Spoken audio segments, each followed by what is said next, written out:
Assalamualaikum warahmatullahi wabarakatuh. Alhamdulillah wassalatu wassalamu ala Rasulillah Muhammad ibn Abdillah wa ala alihi wa ashabihi wa mawalah wa ba'dah. Bismillahirrahmanirrahim. Kitab Suyami, kitab nerangaken bab siyam, bab poso. Wa syaraitu wujubis siyami, adapun syarat-syarat wajibnya berpuasa, salah satu asya'a, itu ada 3 macam perkara. Al-islamu suwici iku Islam, wal bulughu lan balik, wal aqlu lan berakal, wal qudratu lan kuasa ala shaumi ing ngatasi poso. Orang kalau sudah memenuhi syarat wajibnya puasa, berarti kalau dia tidak puasa dosa. Kalau di antara salah satu syarat wajib itu ada yang tidak terpenuhi, maka orang ini tidak wajib berpuasa. Contoh, orang itu Islam, orang itu balik, akan tetapi orang itu gila, maka syarat berakal tidak terpenuhi, orang ini tidak berdosa walaupun tidak berpuasa. Kemudian contoh lain, misalnya dia Islam, dia berakal, kemudian dia balik, akan tetapi dia sudah renta, tidak mampu fisiknya untuk diajak berpuasa misalnya. Dalam konteks seperti ini, maka orang ini ada ketentuan lain, yaitu dengan cara mengikuti pola puasa dan kemudian batal pada waktunya sebelum berbuka puasa. Dia sudah tidak mampu, maka dia bisa mengganti dengan membayar fidyah. Ya, ketentuan fidyah nanti di bab bagian akhir ini. Al-aslu fi fardhiyatis shaumi, asal dari kefarduannya puasa, mutlaqan hal mutlaq qauluhu ta'ala, yaitu firman Allah Subhanahu wa taala, Al-Baqarah ayat 183. Ya ayyuhalladzina amanu kutiba alaikumus syiyam kama kutiba alal ladzina min qablikum la'allakum tattaqun. Diwajibkan atas kalian semua berpuasa, kama seperti halnya kutiba diwajibkan alal ladzina kepada orang-orang min qablikum sebelum kalian, artinya sebelum umat Muhammad ini sudah ada syariat-syariat puasa, cuma puasanya beda. Gak seperti sekarang, gak seperti puasa Ramadan seperti ini. Syariat puasa itu sudah ada kepada nabi-nabi dan umat sebelumnya. La'allakum tattaqun, tidak lain tujuan dari puasa itu agar menjadi orang-orang yang bertakwa kepada Allah Subhanahu wa ta'ala. Wa bi khususi Ramadan, dan kekhususan wajibnya puasa Ramadan itu qauluhu ta'ala, yaitu firman Allah pada ayat selanjutnya, ayat 185. Di situ disebutkan Syahrul Ramadan alladzi unzila fihi al-Qur'anu hudan lin-nasi wa bayyinatin minal huda wal furqan. Syahrul Ramadan, yaitu bulan Ramadan, alladzi, ya bulan, unzila kang den tumuraken fihi ing dalem ikulah bulan apa Al-Qur'anu, Qur'an, hudan iku dadi petunjuk linnasi kanggone menungsa, wa bayyinatin lan mertelaaken minal huda wal furqan, saking perkara-perkara kang nuduhaken, wal furqan lan ambedaaken kang becik kang kala, faman syahida, faman sapane wong syahida kang nyaksekaken, minkum saking sira kabeh, asyahra ing hilal, falyasum moko poso, ya, maka berpuasalah. Nah, puasa Ramadan itu dalam 1 bulan, sebagaimana ayat sebelumnya 184, ayyamam ma'dudat, yaitu pada hari-hari yang telah ditentukan. Wa faraidus shaumi, adapun kefarduannya puasa, yaitu rukunnya puasa atau fardunya orang puasa, hal-hal yang harus dilakukan di dalam berpuasa, arba'atu asya'a, itu ada 4 macam. An-niyatu suici ku niat, wal imsaku lan nyegah anil akli saking makan, wasyurbi lan ngombe, wal jima'u lan jima, wa ta'ammudil qai'i dan muntah dengan sengaja.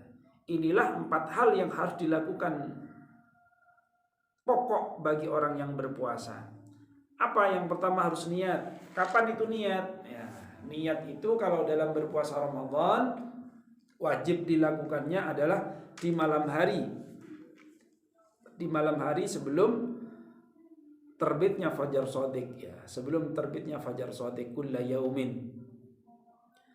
Syafi'iyah menyebutkan bahwasannya di awal Ramadan, maksudnya fikih Syafi'iyah ini, sebagian pendapat ulama Syafi'i, artinya pengikut madhab Syafi'i, menyebutkan bahwasanya ketika di awal Ramadan menganjurkan agar berniat puasa Ramadan, yaitu sepanjang bulan Ramadan, di siang hari sejak terbitnya fajar shadiq hingga terbenamnya matahari pada setiap harinya di bulan Ramadan, dengan maksud antisipasi kalau kok sewaktu-waktu di hari-hari berikutnya kelupaan niat. Nah, sebagian madhab Syafi'i berpandangan ini sah.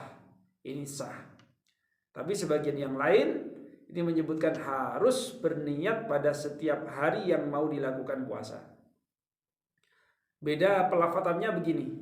Kalau mungkin panjenengan diajari oleh guru-guru sebelumnya, nawaitu shauma ghadin an adai fardhi syahri ramadana hadhihi sanati kulliha fardan lillahi ta'ala. Kalau saya terjemahkan begini, di awal Ramadan itu niatnya begini. Tarawih pertama malam 1 Ramadan, setelah tarawih biasanya dituntun oleh imam, nawaitu, saya berniat, sauma, berpuasa, ghadin, pada hari esok, an adai, untuk memenuhi fardhis syahri ramadana, kefarduannya puasa di bulan Ramadan, hadhis sanati, di tahun ini, ya, Ramadan tahun ini, kulliha, sekabehane, keseluruhan di Ramadan ini, begitu, fardhan lillahi ta'ala, artinya keseluruhan di dalam bulan Ramadan itu fardu karena Allah Ta'ala.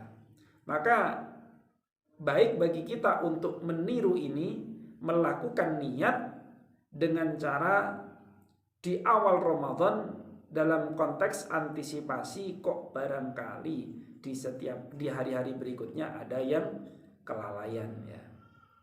Namun walaupun sudah demikian, kita tetap dianjurkan berniat pada setiap malamnya.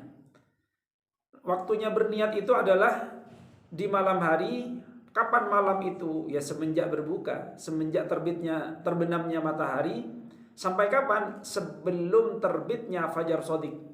Kamu mau niat setelah tarawih, kamu mau niat jam 10, kamu mau niat saat bersahur di jam 3 dini hari, sah, ya.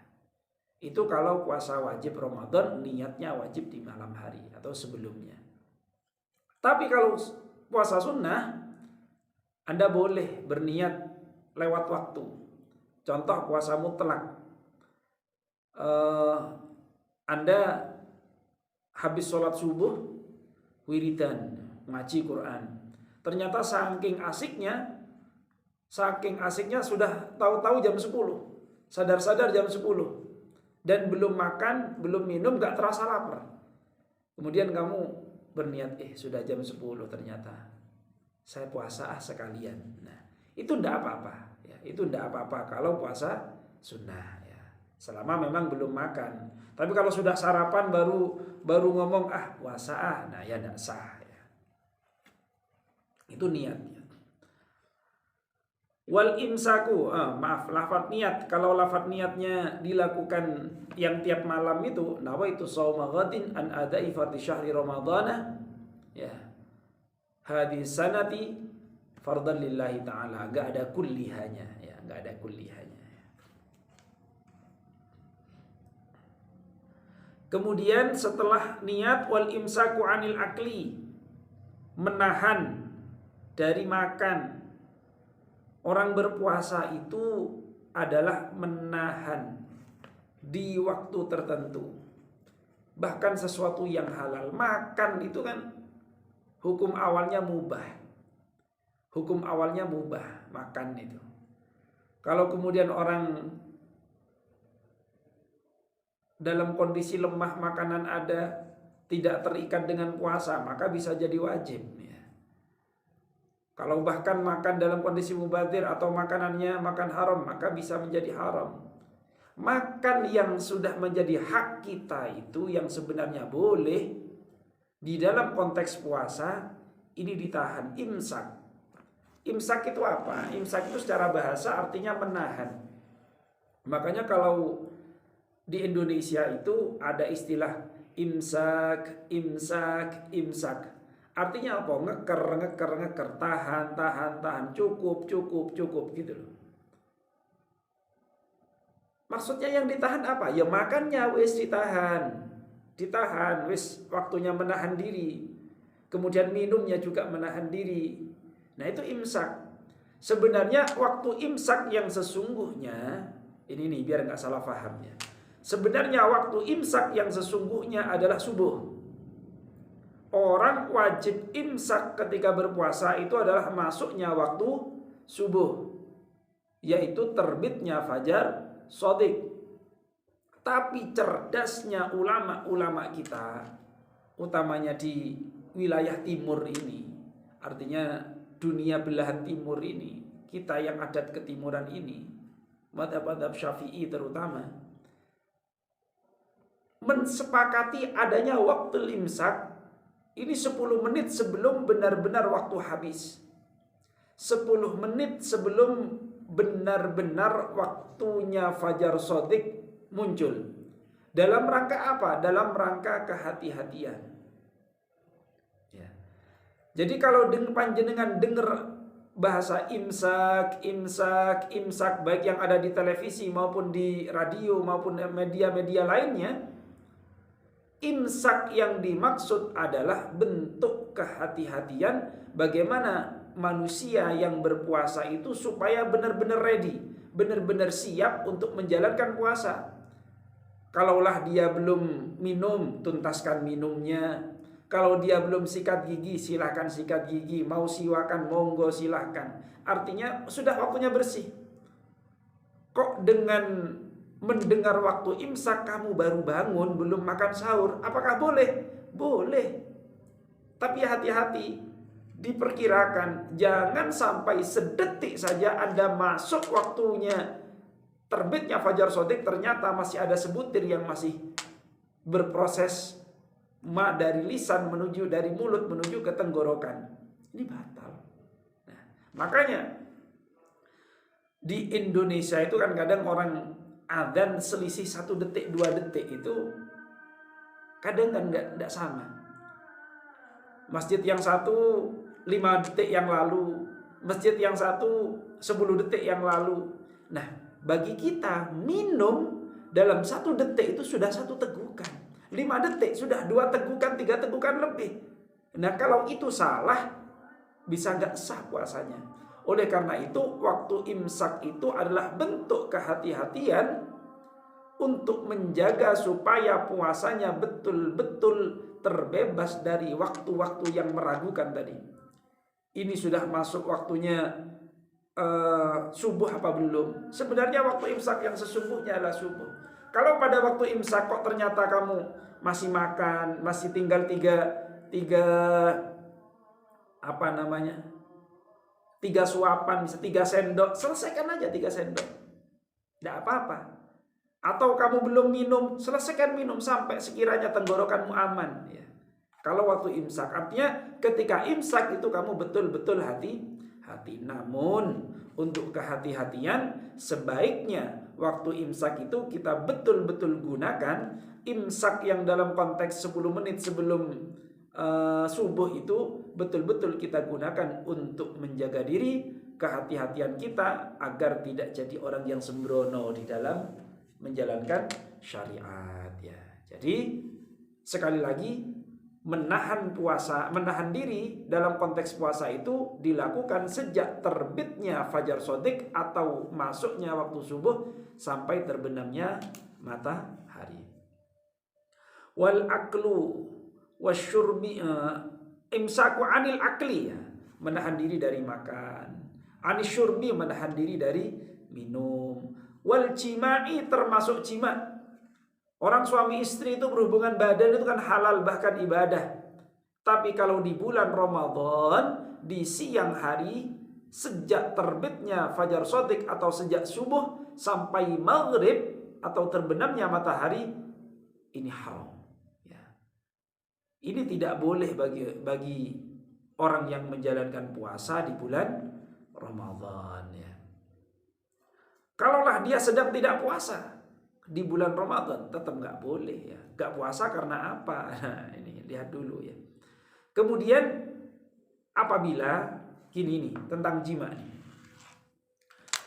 Seorang suami istri melakukan hubungan badan di malam hari, katakan di waktu-waktu sahur, jam 2, jam 3, melakukan hubungan badan dengan pasangannya. Kemudian waktu imsak, waktunya mandi, dia masih kedinginan, masih malas, aduh cek ademe misalnya. Sampai subuh datang. Subuh datang dia dalam keadaan junub, tapi dia sudah sahur, dia sudah niat berpuasa. Apakah sah puasanya? Sah. Sah. Jadi di dalam niat berpuasa, memulai berpuasa, tidak ada ketentuan kewajiban dia harus terbebas dari posisi junub. Kalau haidah, haid, nifas jelas karena dia masih menyandang proses hadasnya.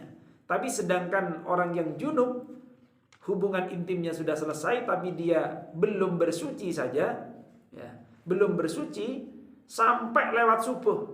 Maksudnya waktu subuhnya sudah datang. Apakah dia sah puasanya? Sah. Selama ketentuan-ketentuan selanjutnya tetap diikuti. Dia tidak jima lagi, dia tidak makan, tidak minum dengan sengaja, tidak muntah dengan sengaja. Namun dia tetap harus segera mandi sebelum waktu subuh habis guna untuk melaksanakan sholat subuh. Perkara puasanya sah. Jadi gampangannya gini, kalau ada seseorang kemudian dia jima di malam hari Ramadan, dia boleh mandinya setelah masuknya waktu subuh, puasanya tetap sah. Nah itu, ya. Lanjut, wa ta'ammudil qai'i, dan juga menyengaja muntah. Muntah yang disengaja itu juga batal puasanya.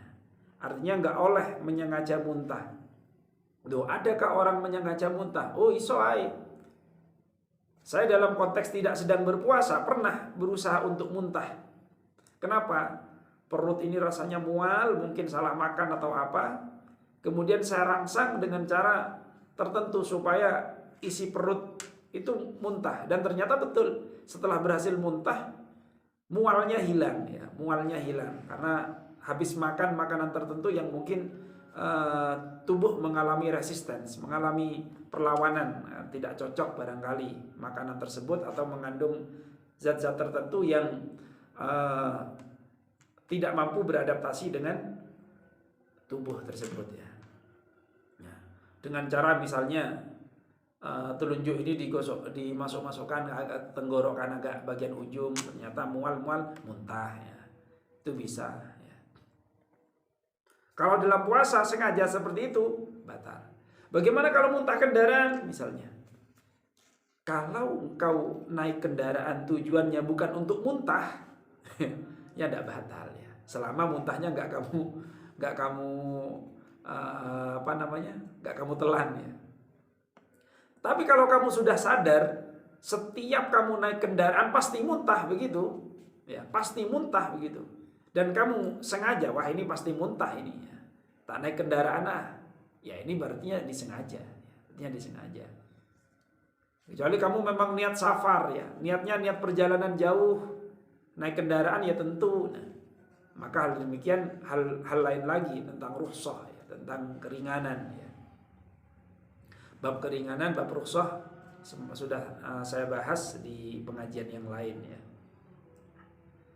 kalaulah orang naik kendaraan dan biasanya nggak muntah naik kendaraan, kok pada saat itu muntah, itu nggak membuat batal puasanya, nggak membuat batal puasanya. Baik, untuk kali ini yang dapat saya sampaikan, mudah-mudahan bermanfaat. Wallahu a'lam bishawab. Al-Fatihah.